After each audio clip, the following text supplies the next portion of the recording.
Être payé pour exister, c'est possible. Je te donne toutes mes astuces juste maintenant. Coucou, c'est Barkissa et je vous souhaite la bienvenue sur ma chaîne YouTube. Surtout, avant de commencer la vidéo, n'hésitez pas à laisser un petit like, activer la cloche pour les prochaines vidéos et laisser un petit follow. Je sais que pour la plupart des gens, être payé pour exister, ce n'est pas possible. Mais ce n'est juste pas possible parce qu'ils ont encore des croyances limitantes. Donc pour vous mettre un peu dans le contexte, moi, étant petite, j'ai grandi avec des parents qui ont toujours travaillé dur. Surtout des parents aussi qui ont toujours raccordé leurs valeurs ou des principes avec l'argent, qui ont toujours dit que l'argent c'était difficile à faire. Je les ai vus charbonner, je les ai vus s'entretuer, etc. pour l'argent. C'est-à-dire que moi, en grandissant, qu'est-ce que j'ai pensé? Quelles étaient les choses que je voyais? Tout simplement qu'il faut travailler dur pour avoir de l'argent. Qu'en plus de travailler dur, il y a de l'argent qui rentre, oui, mais c'est pas de l'argent stable parce que l'argent, ça repart toujours. Et en plus de ça, j'ai appris qu'en fait, tu vaux seulement quelque chose si tu as de l'argent. Donc, à un moment donné, pour moi, les gens qui avaient de l'argent, j'aimais pas. Parce que je me disais, mais pourquoi toi, tu vaux plus que moi ? Juste parce que tu as de l'argent. Alors que non, tu ne vaux pas plus que moi parce que tu as de l'argent. Mais c'était des croyances que j'avais. Donc, de un, j'avais une résistance par rapport à l'argent parce que je pensais que l'argent, c'était pas juste. Parce que l'argent, ça définissait ta valeur. Mais en même temps, j'avais une résistance par rapport à l'argent parce que je pensais que l'argent, c'était difficile à faire. En plus de ça, étant enfant, il y a une chose que j'ai entendue souvent, c'est que tu ne sais pas gérer l'argent. Les gens, ils savent pas gérer l'argent. On ne sait pas gérer l'argent. Ta maman, elle ne sait pas gérer l'argent. Ton père, il ne sait pas gérer l'argent. Donc, c'est quelque chose qui m'a été répété tout le temps.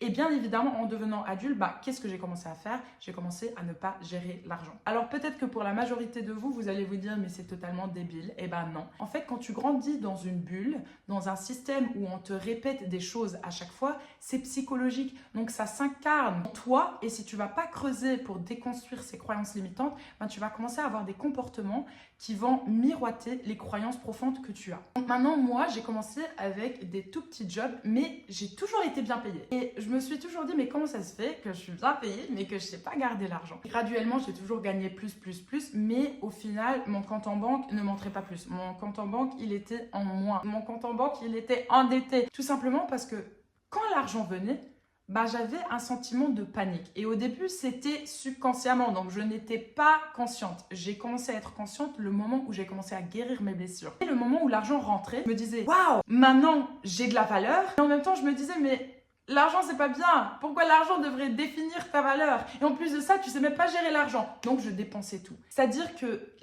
mon énergie à moi face à l'argent était tellement contradictoire que l'argent ne pouvait pas rester dans ma vie. Vous devez voir votre situation financière comme une relation que vous entretenez avec une autre personne. Posez-vous la question, si aujourd'hui, l'argent devient une personne, est-ce qu'elle voudra rester en couple avec moi? Est-ce que l'argent voudrait rester dans ma vie avec le comportement que j'ai par rapport à l'argent? Parce que la plupart des gens, ils ne le savent pas, mais ils ont encore toujours l'impression de ne pas mériter l'argent, respectivement de ne pas mériter l'argent facile. Parce qu'on nous a appris, étant petit, que l'argent facile, c'est toujours sale. C'est-à-dire qu'on nous a dit « Oh, mais là, c'est de l'argent mafieux, c'est de l'argent qui est sale, c'est de l'argent qui a été trafiqué, etc. » Alors que non, il y a plein de façons de faire de l'argent en 2025 qui sont faciles. Je vais prendre un exemple personnel. Moi, dès que j'ai commencé à déconstruire mes croyances limitantes par rapport à l'argent, on m'a demandé, Barkissa, pour une publicité, est-ce que ça te dirait de faire partie du tournage? Donc, on m'a payé non seulement la journée de tournage entière, donc c'est déjà une énorme somme, mais en plus de ça, j'ai été sur le lieu du tournage, j'ai joué au bowling, à la pétanque, etc. On s'est amusé, on a eu à manger à ras-bord. On avait juste à être nous-mêmes, à s'amuser, à parler, à rigoler et à jouer au jeu qu'on nous avait demandé. Et j'ai été payée juste pour être là, juste pour exister. Là encore, je vois les gens arriver qui peut-être vont dire « Oui, mais c'est parce que tu es belle. » Non, il y a des gens aussi qui sont juste là, par exemple, qui ont une énergie débordante, qui sont très motivants. Donc, les gens, ils veulent t'avoir autour. Tu dois commencer à voir que tu mérites l'argent. Tu mérites l'argent. Tu n'as pas besoin de faire énormément. Tu n'as pas besoin de te tuer. Les gens qui se lèvent le matin, qui vont à leur travail et qui ne sont pas heureux et qui se tuent, regarde leur compte en banque. S'il te plaît, fais-moi plaisir, va voir leur compte en banque. Leur compte en banque n'est jamais en abondance. Comment est-ce que tu veux attirer une situation financière abondante si ton mindset ne l'est pas? Je sais que beaucoup de personnes pensent toujours que l'argent, c'est extérieur, que d'abord l'argent doit rentrer et puis tout va changer. Et c'est une chose que moi aussi j'ai cru pendant longtemps. Je me suis toujours dit, quand tu vas gagner plus, tu vas aller mieux. Quand tu vas gagner plus, tu vas pouvoir faire ça. Quand tu vas gagner plus, tu vas être plus heureuse. Alors que non, pas du tout. Le changement est intérieur d'abord. Et dès que tu fais un changement intérieur, c'est là que les situations extérieures vont être différentes. Il faut comprendre ton cerveau. Ton cerveau, il est habitué à charbonner pour gagner de l'argent. C'est-à-dire que même demain, si on te propose une opportunité facile pour faire de l'argent, ton cerveau va toujours aller dans la direction la plus difficile parce qu'il va considérer la situation facile comme étant dangereux ou une façon sale de faire de l'argent. Maintenant, comment faire pour déconstruire tes croyances limitantes par rapport à l'argent? Moi, ce que j'ai pu apprendre et ce que j'ai pu faire, c'est d'analyser mon comportement face à l'argent comme dans une relation. Donc, on revient sur le fait de voir ta situation financière comme une relation avec une autre personne. J'ai commencé à me poser les bonnes questions. J'ai commencé à me demander, ok, comment est-ce que tu te comportes avec l'argent? Quand l'argent rentre dans ton compte en banque, comment est-ce que tu te sens? Est-ce que tu as envie de tout dépenser ou est-ce que tu as envie de garder l'argent?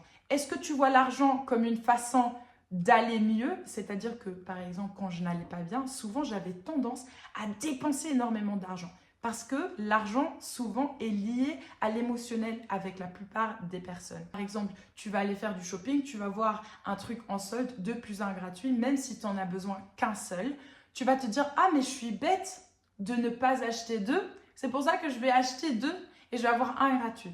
Donc c'est lié à l'émotion. En faisant cet achat, tu vas te sentir confiante, tu vas te dire que tu es intelligente, alors que non. En effet, tu es juste guidée par tes émotions. Et c'est aussi une des raisons pour laquelle on dit toujours, ne va pas faire les courses quand tu as faim. Donc comme je l'ai déjà dit, j'ai commencé à analyser mes comportements face à l'argent. Mais aussi, j'ai remarqué une chose qui est très très importante, c'est que j'avais peur d'aller consulter mon compte en banque. J'avais peur d'aller voir les chiffres. J'avais peur des chiffres. Et il y a une chose qui m'a vraiment choquée, c'est quand j'ai commencé à voir, par exemple sur TikTok, à défiler des gens qui gagnaient énormément d'argent et que j'ai vu les chiffres, je sentais une sorte de résistance. Je me disais, ah c'est trop, ah j'arrive pas.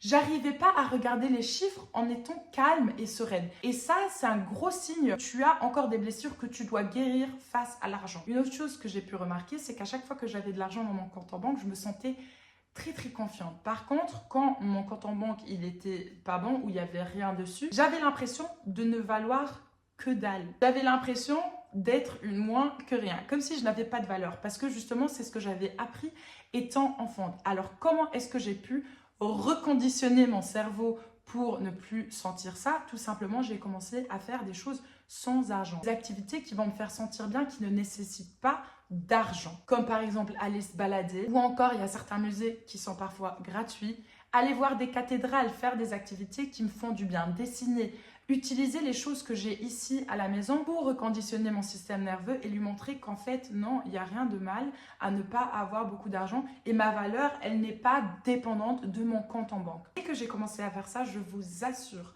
que financièrement, tout a changé pour moi. Non seulement j'ai commencé à attirer des opportunités vers moi qui ne demandaient pas énormément d'efforts, donc qui me demandaient juste de m'amuser, de faire ce que j'aime faire, mais aussi on a commencé à me donner énormément de cadeaux. On a commencé à me payer énormément de choses. Et ça venant de personnes qui avant peut-être n'avaient jamais payé quelque chose pour moi. Respectivement, on a commencé à m'offrir des habits, offrir des choses de valeur et on a commencé à m'inclure dans des cercles de personnes qui étaient libres financièrement. Et je tiens à préciser que reconditionner ton cerveau et ton système nerveux, c'est une chose qui prend du temps parce que c'est des croyances que tu as depuis tout ou toute petite. Donc bien évidemment, au début, quand je me suis retrouvée dans des cercles où des gens avaient de l'influence financièrement, je ne me sentais pas à ma place. J'avais l'impression de ne pas être assez, j'avais l'impression de devoir faire quelque chose pour être acceptée. Alors je me rappelle à une de ces soirées, alors que vraiment, normalement, je ne bois qu'occasionnellement, je me suis permis de boire un petit verre de vin, donc je me suis décontractée parce que je ne suis pas habituée à l'alcool et je me rappelle qu'en fait j'ai commencé à juste être moi-même, donc j'ai arrêté d'overthinker, mon cerveau il était un peu plus relax et j'ai commencé juste à être moi-même. Et c'est là qu'une personne est venue vers moi, on a commencé à discuter et cette personne là elle m'a dit, ça te dirait de venir à une fête, à un château, on organise une petite fête comme ça, un petit after work dans un château, etc. Et je me rappelle que je l'ai regardé et je lui ai dit mais ok, pourquoi faire? Et il a dit bah pour rencontrer des gens, juste pour être là. Et je lui ai dit, oui, mais je dois faire quoi pour ça? Je dois payer un ticket? Ou il m'a regardé, bah non, t'es T'es là, tu suffis, on adore ta personnalité, on adore ta vibe, ça suffit, non? Et je vais regarder et c'est à ce moment-là que ça refait clic dans ma tête. En fait, il faut comprendre que tu n'as pas besoin de faire quelque chose. Il te suffit d'être toi-même. Alors bien évidemment, tu ne vas pas gagner de l'argent en restant sur ton canapé, c'est totalement logique.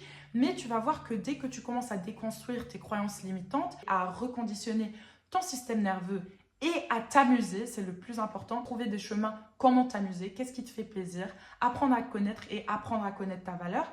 Ton cerveau, il va trouver des chemins pour toi de faire de l'argent facilement. Respectivement, tu vas même attirer des opportunités à toi parce que c'est l'énergie que tu donnes. Tout en tout, c'est juste une question de travail sur soi, de mindset, de lâcher prise et d'amusement. Si on regarde un peu autour de nous, la plupart des gens qui ne sont pas libres financièrement ne s'amusent pas. Je sais qu'il y a peut-être des gens qui vont me dire oui mais Barkissa, moi je m'amuserai le jour où mon compte en banque sera bon, mais c'est pas la bonne façon de voir les choses. Parce que même si demain tu gagnes le loto mais que ton système nerveux n'a pas la capacité de garder cet argent, tu vas perdre cet argent, tu vas dépenser cet argent. Tu vas trouver un chemin pour te libérer de cet argent-là parce que tu n'as pas l'impression de mériter l'argent et de pouvoir le garder. Et malheureusement, ça c'est une chose qui est subconsciente. Donc si tu n'apprends pas à travailler et à aller fouiller ce qui est au fond de toi-même, tu n'arriveras jamais à être heureux et financièrement abondant. C'est impossible. Et bien évidemment qu'il y a des gens qui sont libres financièrement mais qui ne sont pas heureux parce que l'argent ne rend pas heureux les gens. L'argent amplifie la personne qu'on est. Et on a souvent tendance à croire que l'argent soit nous rend méchants ou des mauvaises personnes, soit que l'argent va nous rendre heureux. Alors que non, c'est rien des deux. L'argent amplifie la personne que tu es aujourd'hui. Si aujourd'hui tu es une personne qui est aimante, qui est bienveillante, qui donne beaucoup, qui est généreuse, etc., l'argent va amplifier ta personnalité. Si maintenant tu es une personne qui est aigrie, qui est méchante, qui est radine, etc., l'argent va amplifier cette personnalité-là. Et bien évidemment, si tu es une personne qui est malheureuse et dépitée dans ta vie, même si tu vas faire de l'argent, l'argent va amplifier ce sentiment-là. Mais si tu es une personne qui est déjà heureuse maintenant, respectivement, qui apprend à l'être, et à être dans la gratitude pour ce que tu possèdes déjà, l'argent pourra amplifier ce trait de personnalité. Voilà, c'était tout pour cette vidéo. J'espère que j'aurai pu vous aider. En tout cas, comme dit au début, n'hésitez pas à laisser un like, un follow et à activer la cloche pour les prochaines vidéos. Je vous fais plein de bisous. Signé Barkissa.